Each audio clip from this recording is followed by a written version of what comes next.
Day one of the NFL draft is in the books, and as expected, the Broncos did not make any big moves.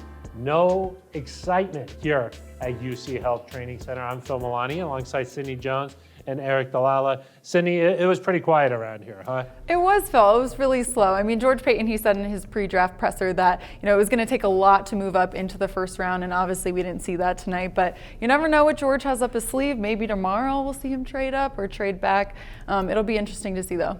Yeah, nothing really materialized for George to want to move up here into the first round. But it was sort of a weird first round overall, huh, Sydney?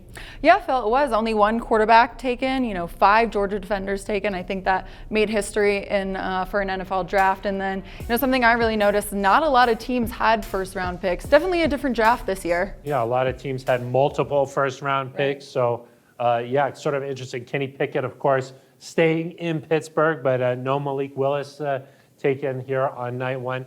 Aric, the good news, though, is that there's still plenty of good players for the Broncos. That's right. And Phil, you would have known about the Kenny Pickett if you just listened to me a few days ago. Yeah. You said that on a podcast, right? Yeah, but Sydney's been listening.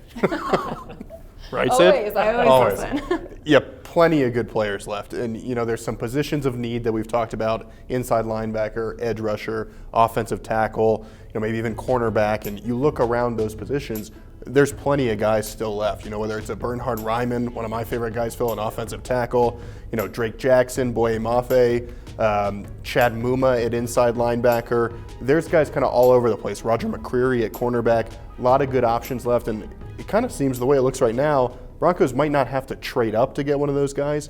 Seems like they're in a good position if they stick at number 64 for someone good to fall into their laps.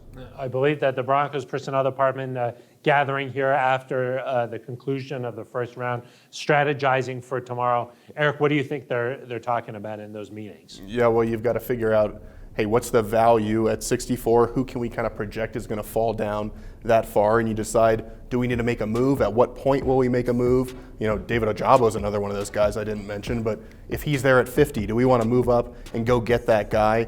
And something we've talked about, you've got to figure out for next year, kind of how are you going to get some picks? The Broncos only have 4 in 2023, so they might say, if we've got 3 of these guys left at number 64, do we move back and get some capital for next year? I'm sure that's all part of the conversation. Tomorrow, a big day for the Broncos. We'll tell how aggressive they are, how much they're in win now mode, or if they're thinking about next year. We'll all see what happens tomorrow. The first pick in round 2, around 5 o'clock Mountain Time, coming up on Friday.